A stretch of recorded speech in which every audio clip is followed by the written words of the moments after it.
Dans le pays presque union sur le monde, basala est fort pour que mon temps mazo quitte l'aéroport, azala na image ya moko ya ye. Surtout na nzela, na mama kamunyo sakuta na pembeni. Soki moto kiti na aéroport anjili, abandi koya. Il faut amona esengo ya moko nga na ye. Nazo tuna bango soki bakomi siko moto ngo akomi na des bonhommes. Esengo ne oza nini. Ça c'est extrêmement grave. Mais ndeko sango tika na mema au place moko bo na Rigini.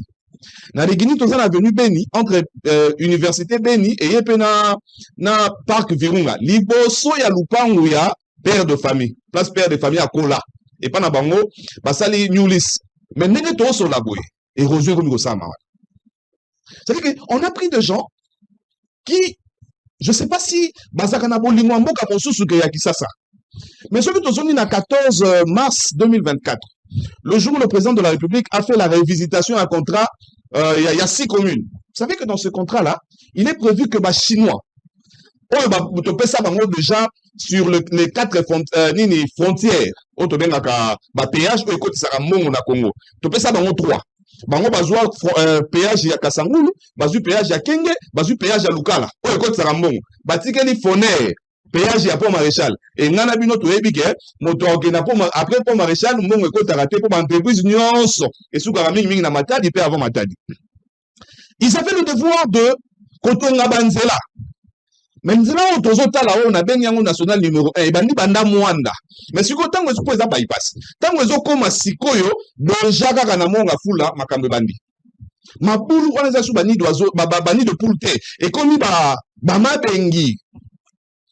Nzela salami mabe contrat révisité avec Patrick Gisaro qui est l'actuel ministre il y a infrastructure.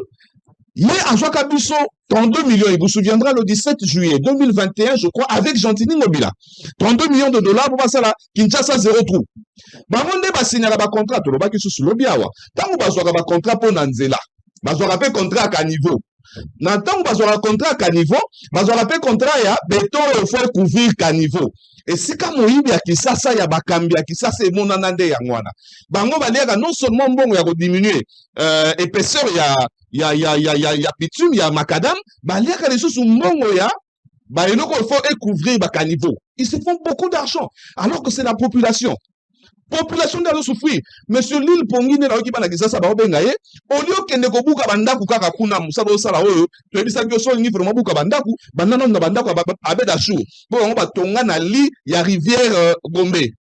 Kinshasa c'est invivable sango.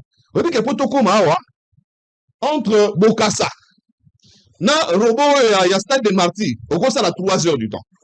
Et comme Megaku tout est sur bandi ko songa na retour sur la stade de Marty pour bimaga comme triomphal au cours ça la sous 4 heures du temps. Mais nous avons des gens qui ont bouffé l'argent. Tous en bateau bazumbo on peut tonga banzela. Kinshasa est invivable parce que ceux tous ont des bonhommes place au lagisi bisoana. Et là on dit libulu on est bandagi wapi. Libulu on est bandina na charge ya gouverneur.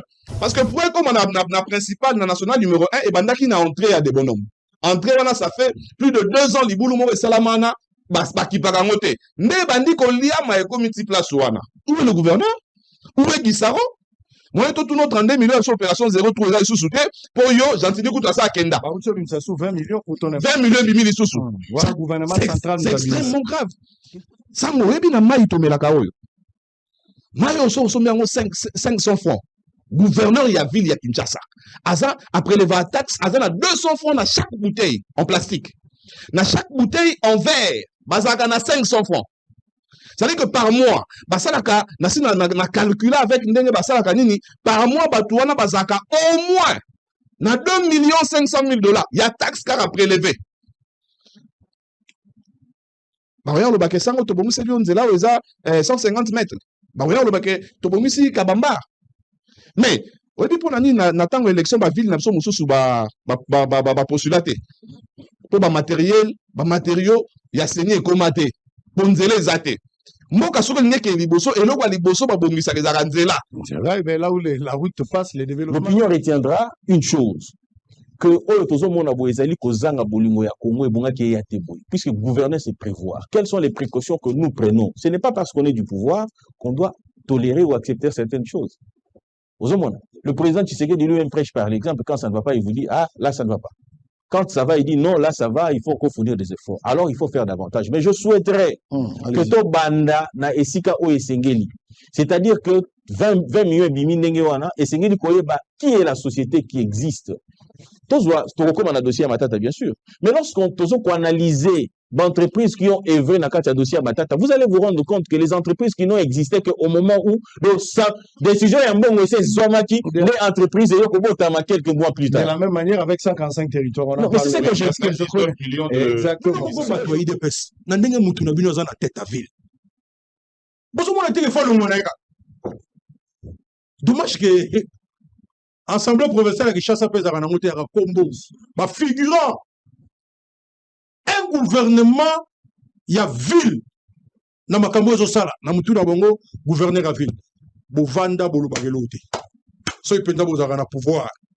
Tant que le to sala qui simulacre d'élection, ba nommer batou, ba sali ba calculer bango, bozara chatem. Bino mo tambo tambo la bo mi benga ka honorable. Bo be mo benga ka honorable, mo kolo za ka fubo zo mbongo à l'état. C'est honteux. Bon soto bandi banda nanda kwa Tshisekedi na Gombe. Esika ba wonze bandi banda nanda kuna ye. Dès que zo bimaka bo mona mutaote kana nzela. Tina aéroport. Tina aéroport. Le problème exacté de konanga ya UDPS que bisonyo sodoza compétent. Té, luvunu. Yala bato bana compétence té. Leti bato UDPS. Parce que eza lokola on attaque lamba bazo mona ba mama boli misanga ke mama la tie lamba asala ka mouvement boye koyi salopette en colo bolakisi bolubu ya mboka 37 ans de lutte omoni bino mo boko moyo ka somo nango Kisasa mobimba les 24 communes à Kinshasa nzele ali te omoni place wana ndenge komi tala bosoto toyana kine bopeto babengisa ndeko Tshisekedi na bandalungu résultat lango za wapi mbongo lete kenda kaka boy muta justifier ngo zala te bakanga pe mutu te ba interpeller mutu te ta ndenge bazwa boma na Bukavu ti lelo ba interpeller mutu te ti lelo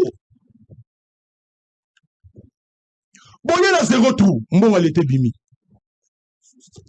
combien babambaki to babambite sikoyo kisasa ezobonga te to sakana mboka te. Trop, c'est trop. Vous se rappelez quand même la hauteur. Mais les Cambodges lobby, pour la qualité en zela, au lobby à solo. Parce que, moi je vérifiais dosage ya béton. Mais bato wali mbongo na mboko yo, baso kanisa ke Congo za kaka ya bakoko na bango. Et na bakoko na biso nyoso. Ouais, ça c'est un dosage ya béton wana. So ba tielo na ndako ndako yebuka. Non, on n'a pas besoin de ça. Monsieur Félix a construit, a réhabilité des routes ici. Je ne veux pas parler de la construction. En 2019, avec 100 jours. Mais parce que qualité. Au moins, il y a construction. Il y a une expertise. Il y a un cahier d'attachement. Mobutu atika biso na ba quartier 3 ou 4 urbanisés. Oh, ya tonga. Cité Salongo, cité Mamobutu, cité Verte. Na baksana nini nako baksana à part ya ba belge to ke na ba colonel te wala da ba belge musée otika biso CPA quand atongeli ya basnel depuis vous êtes là 7 ans on apprend que 1000 maisons ici mais c'est comme montant on a 1000 maisons alors le mois quoi que la 1000 maisons à Kenanziani. Le problème c'est pas les émotions qu'on parle comme ça. Oh les à côté il y a Djili Brasserie. Mais c'est ce que je viens de dire. Il y a on a solo pas. C'est que motoku ta comme à côté kuna ndeni. C'est là. Dans ça quand c'est là au moins une fois la semaine. Dans ça quand c'est là wana. C'est que na place makadam Suki na yebi.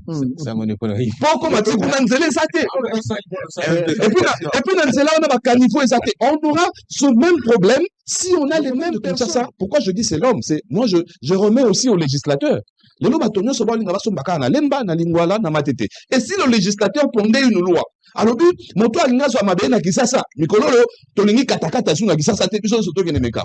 Biso soto kene maluko. On doit résoudre un problème. Na bamboko baza sérieux, Algérie, Égypte, même Sénégal, ba créer ba nouvelle ville. Ils ont délocalisé la ville. Ville comme côté mususu. Mais biso zano nuka biso nyoso awa.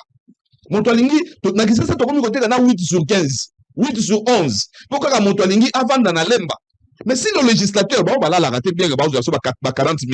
Bah, prendre loi, moi, bah, qui ça, ça, sont l'union, ça, n'andako, mikolo, yo, tolobi, après, ntele. Bah, to, bah, okende. Matata longwa, wa, à quel conseiller, et pas, ya, Fonia Simbe. Matata conseiller, kuna, dossier, Bukangalo, tu as tiqué en pendant, awa, mais Matata, les qui n'a été ici, biso, nazo, so, na Congo, pour me mettre à la disposition de la justice. On a Matata, ngade. Azongi na Congo pour se mettre à la disposition de la justice. Bah, bengisi na Congo. Jour à l'Iboso, tant que c'est la cour, côté chiffres. Alors, je ne peux pas parler des chiffres. Il faut consulter l'avocat. En tout cas, je reviendrai. Pour que ça mon commission, je reviendrai. Na chiffre, tant on a aussi ça ressola na avocat. Batiki Azongi. Siko, mon colo, c'est la matata ya Sikoyo a présenté ma chiffre dans ma kamabo komanato. Au lieu matata ya a tenu lettre. Abina Boyate, parce que ma immunité dans les années, je suis encore, je suis député. Assemblée nationale, et côté lié, n'est tout le monde qui vidéo à caméra et consort. Mais je vais réfléchir si on attend la juriste et peine à plateau. C'est quoi la Cour constitutionnelle? Tout ça, Cour constitutionnelle, Aza, juge pénal, il y a Premier ministre, la président de la République, confère article 164. Exactement. C'est-à-dire, juge pénal, Aza, juge active. Juge pénal et tout le monde a langage, il y a beau pété. Juge pénal, Aza, n'est juge civil, Aza, n'est juge civil, ceux qui va fonder pour un viol. À côté de dossier, mon sous-souté à part viol. Tant on a yewana, bah, on entend un pour un viol. Tant que si on entend un ce dossier, mon sous-souté, juste civil, la vérité, voilà. Boya, au fond, les sous-sous avant la côte. Mais juge pénal, Aza, n'est tant qu'on va fonder pour la liga, mon sous-sous. Mais ce qui par rapport à Makambo Samba, les Kamomoussous sont bons amis. Bon, on a les sous-soutés, baloba. Pour que ça n'a pas immunité à Sika, on a les Kamouana, non, non, non. Maintenant, à toi, être sérieux. Toute la République est superposée sur les lèvres de Matata pour trouver la vérité à Bukangalonzo. Sans que na Bukangalonzo, balota badia malé. Là, sauf que badon na nous samou. D'être bibisa image à Bukangalonzo les karata. Là, c'est pas qui badon na samou, le balon na diamba. Le Congo a besoin de savoir. Matata, tu as dit, tu revenais pour te mettre à la disposition de la justice. Ça signifie, je me mets à la disposition du peuple congolais. Mais ça va en vérité, ceux qui n'ont qui 208 millions ou pas. Mais dans le dossier Bukangalonzo, ce que vous avez dit, côté là, soi-disant, côté la Matata, c'est parce qu'après Bukangalonzo 2, il y a eu Bukangalonzo 3. Mon père Bima, on jeune à moi, Zagananda, il y a maman, moi, si, il y a mon continent, il y a mon côté na biso ya ayebike tango to kofungola la boîte ya Pandore ya Bukangalonzo yeba aux la cité abitika la kangaka chao pour Matata tango akosamba akoloba bon belanga 208 millions oui mais après 208 millions il y a eu 70 millions 71 millions ya Bukangalonzo 3 eza wapi to rebenga papa wana siko yebe en tant que président to bite soki to kolongole ba immunité pour to yoka le sort qu'on réserve à Matata. Il faut être à la porte pour la minute du Moussou Batirel Nassima. Allez-y, tu prends le deux. Les cas qui aux aveux. Dans un pays où, officiellement, nous avons 57 ministres. Mais, ça veut dire que nous avons 57 ministères, dans 53 plagiats. Plagiat, ministère. Quand vous faites des structures rattachées à la présidence pour la structure Moussou, mais, bateau botina, la structure, on a basé dans le ministre. Vice-ministre. C'est-à-dire, vous avez dédoublé. Comment tu dédoublé le ministère? Tu dis que tu as Congo avec 110 ministères. On appelle ça structure, réserve stratégique. Baoutaki ko évincé Madame Dadi Boudianf. Au Baye, bien. Baouti Kolongola, Madame Dadi Boudianf.